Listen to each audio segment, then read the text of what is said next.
Welcome to the Green Tea, Freedom and Truth channel. This is Tristan.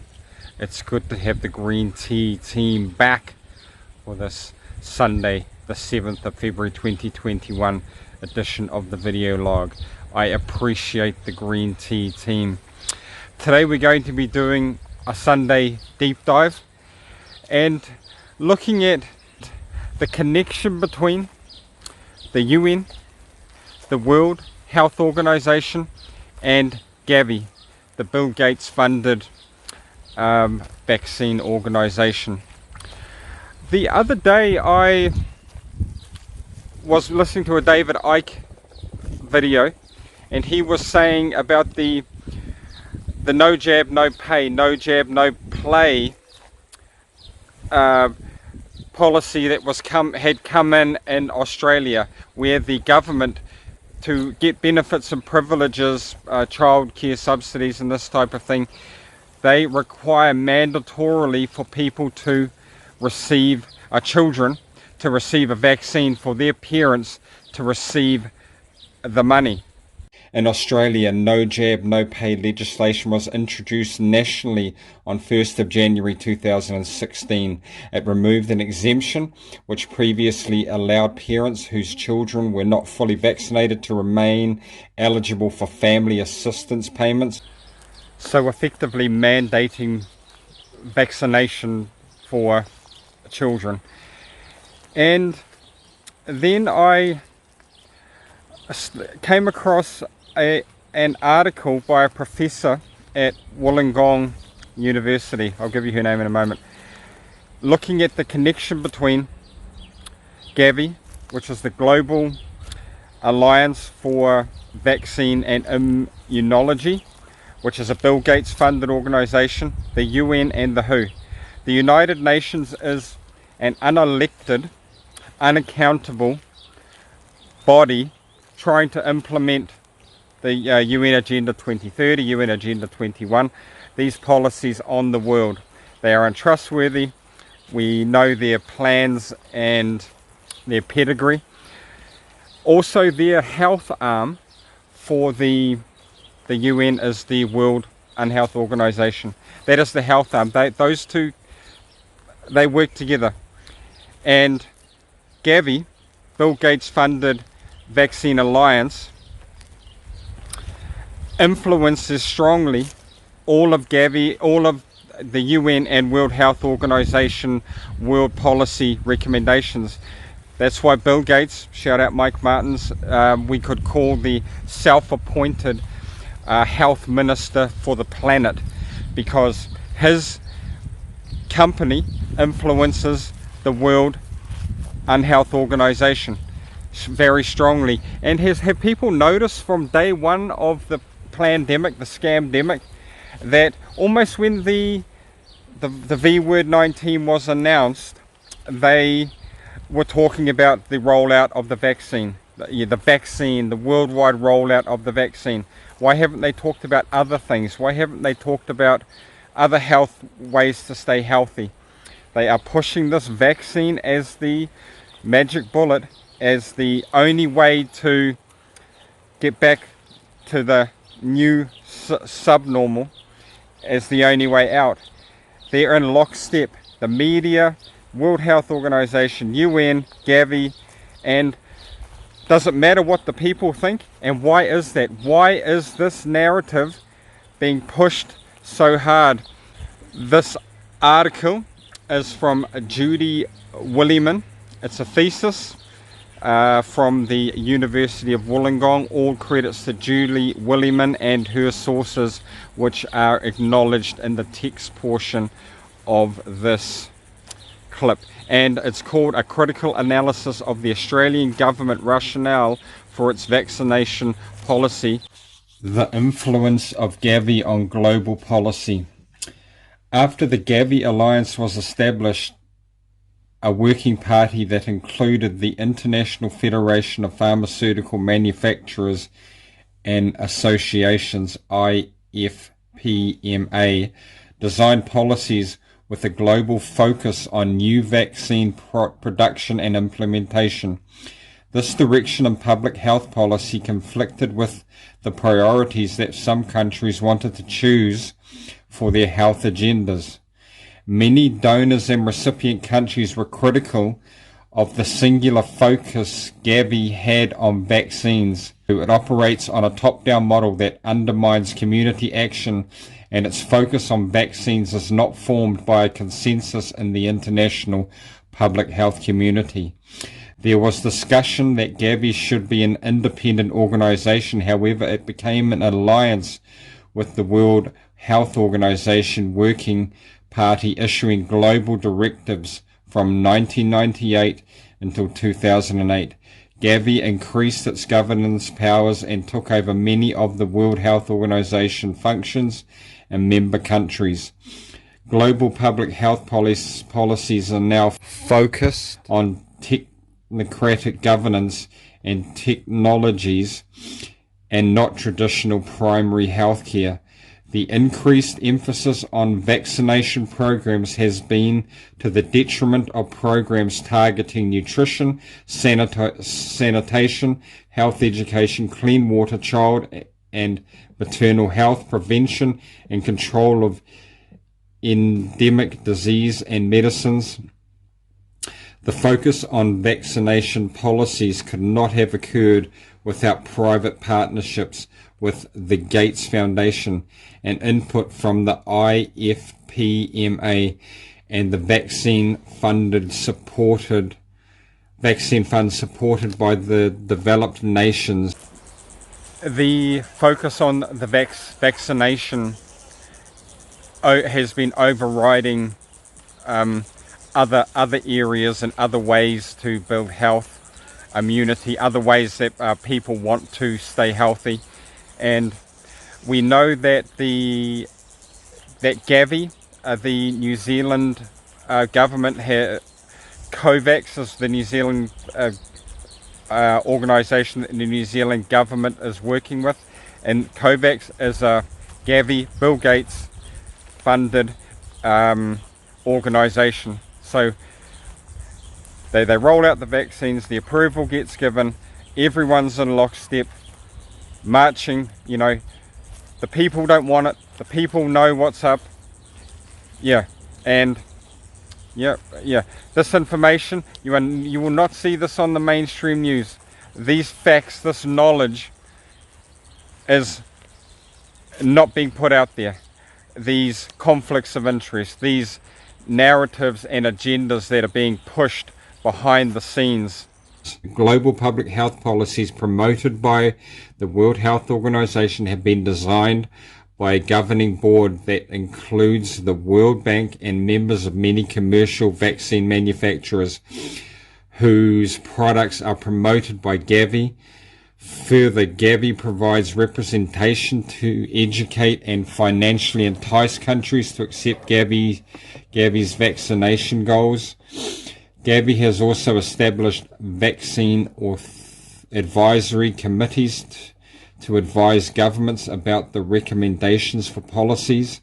These are known as the National Technical Advisory Groups for Immunisation, NTAGI, and their stated purpose is to provide informed and transparent policy advice to the WHO.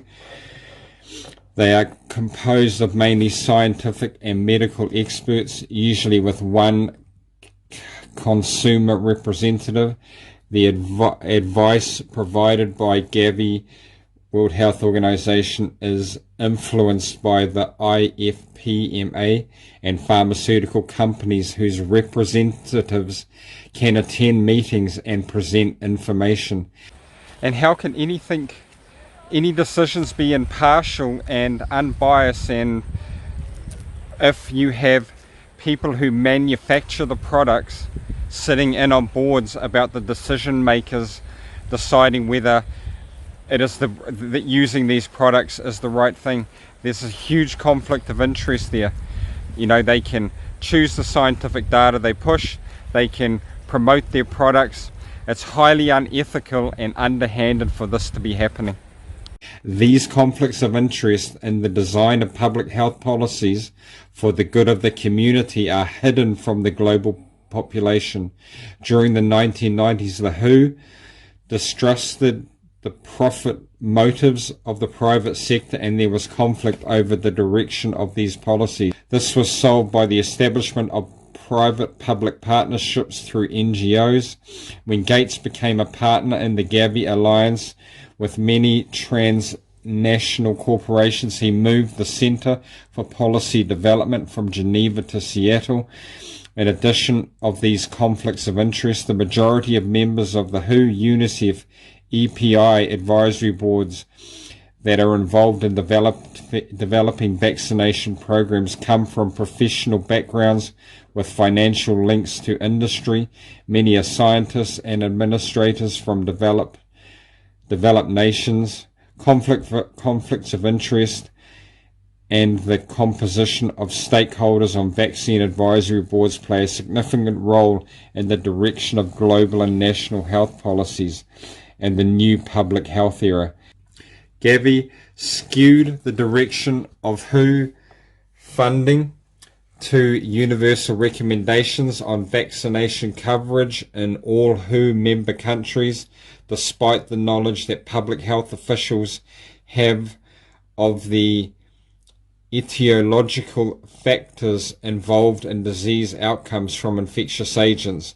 It has also funded new vaccine producers in India, Brazil, and Indonesia to compete with large pharmaceutical companies. This presents a further conflict of interest between vaccine producers and World Health Organization global policy directives. GAVI recommends vaccines to the global community that some of its members profit from. They recommend the vaccines to the global community as a global health policy. They profit and benefit from it. It is not transparent, and we have seen over these months that they have in no way been pushing anything other than the mass vax narrative. And with this push for mandating through stealth and through government, like the universal basic income, anyone who's receiving benefits and privileges, handouts, work subsidies and this sort of thing, are at a high risk of being forced by stealth to comply with any vaccine mandates to receive their money from the government.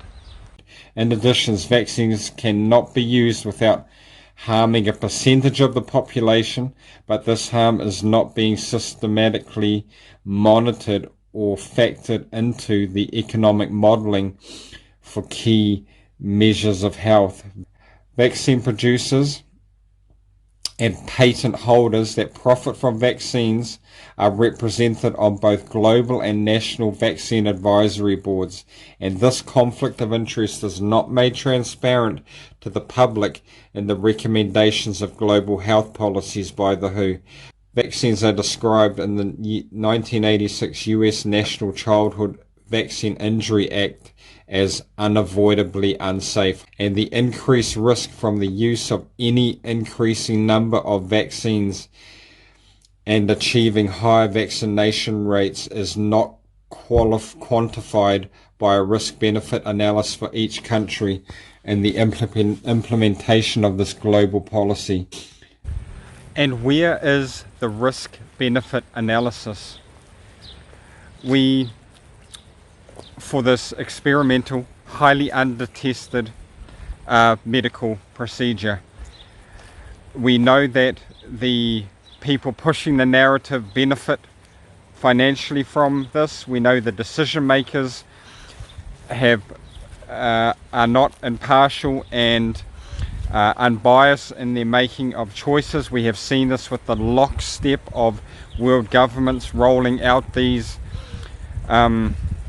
this treatment course of treatment, and we know the risk benefit analysis, I would be saying, would highly favour no rollout of any shot in New Zealand or Japan or any Commonwealth country really. So We really need to take a good hard look at these drivers. What is driving this narrative? Who is benefiting? Who the self-appointed World Health Minister, 10 push-up gates, has far too much influence and far too much say on what happens to us, the people, our bodies, our choices. Since the CVI initiative was first launched, the policy has expanded to target many more diseases. The vaccines have been introduced in developed countries for diseases that were low risk to the majority of the population at the time they were introduced. They have also been introduced without discussion in the context of which people get these diseases. GAVI is using economic modelling influenced by industry to show health problems that governments are not aware of, and using financial incentives to create the political will for governments to implement new vaccines as the solution. This is despite the health problems not being a priority, and it results in unnecessary vaccines with increased risk of adverse health outcomes for some individuals. The cost effectiveness data for new vaccines is produced by industry, not the WHO, World Health Organization, and it is being presented to enhance possible benefits of vaccines while ignoring the risks. In other words, advocacy for GAVI representatives using manipulated statistics and hidden assumptions is being used to ensure countries commit to new vaccines. That GAVI does not always have strong scientific evidence or universal support for its strategic policies, and therefore it is perceived to push new vaccines inappropriately. And that was a chapter in a 404-page thesis paper. And what great information. Please do not follow me blindly. Do not believe what I say blindly. Do your own research. Gather your own knowledge. Knowledge is the cure for fear. But we can clearly see there is some underhanded, shady, backroom deals going on here. And we are awake to it. Please like, share and subscribe to the channel. Have courage. Speak your truth. Support each other, have faith, and have fun. Peace out.